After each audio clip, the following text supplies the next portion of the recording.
Binding prayers are a powerful spiritual tool used in Catholic tradition to confront and combat demonic influences.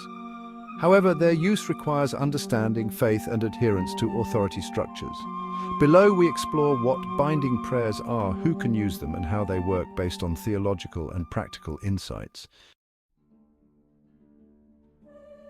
Binding prayers involve invoking the power of Christ, often through his precious blood, to bind demonic spirits that may be influencing individuals or circumstances.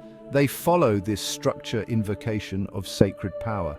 For example, by the precious blood of Jesus, I bind the spirit of anger, directed authority. The prayer specifies the target of the binding, such as a spirit of disobedience or fear, and commands it to leave. Acknowledgement of spiritual authority. The prayer relies on the authority of Christ, the natural law, or relational obligations, like parent-child.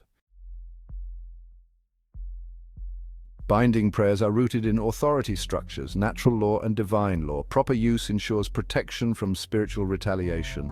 Clergy authority, bishops, priests, and deacons possess divine authority to pray binding prayers universally.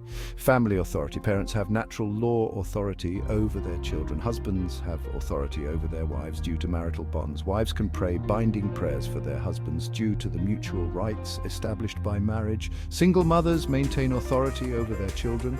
Limits of authority. Authority does not extend to unrelated individuals or properties not owned by the individual. In such cases, petitionary prayers are appropriate, like asking Christ or Mary to intervene. Binding prayers work effectively within the natural and divine law, as demons are legalists bound by these laws. They are most potent when the person praying adheres to their spiritual responsibilities and remains in a state of grace. Personal protection.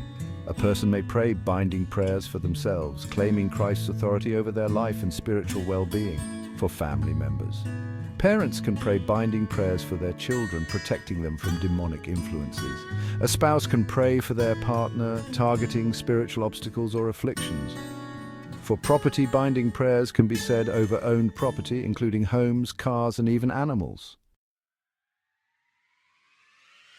The practical applications of binding prayers. Regularly praying binding prayers can act as a shield, preventing spiritual attacks. Parents can pray binding prayers for children who have strayed from their faith or resist seeking spiritual guidance. Prayers can be directed at spiritual influences disrupting family harmony or unhealthy romantic relationships. Binding prayers can target demons, preventing a loved one from embracing faith or engaging with the church. Examples of binding prayers for a child. By the precious blood of Jesus and the intercession of the Blessed Virgin Mary, I, as father or mother, command the demon of disobedience to leave child's name and go to the foot of the cross to receive judgment. For a home. By the authority given to me as owner of this home, I command any spirits not of Christ to leave and bind them by the power of the precious blood. This home is consecrated to Christ and protected by his angels. For a spouse, by the rights of our marital bond and through the precious blood of Christ, I bind any spirit of division afflicting my spouse. May they be freed and brought into God's light. Common questions. Can grandparents pray binding prayers for grandchildren?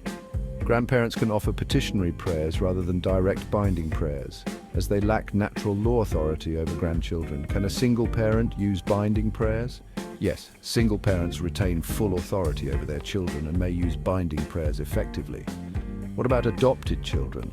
Legal guardianship establishes authority, enabling adoptive parents to pray binding prayers for their adopted children.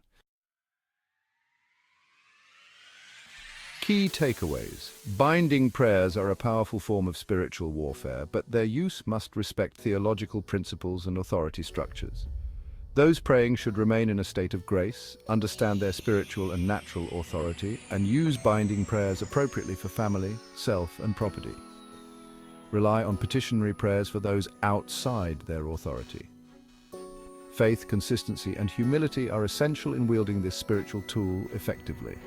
By adhering to these principles, individuals can protect themselves and their loved ones from spiritual harm while remaining aligned with God's law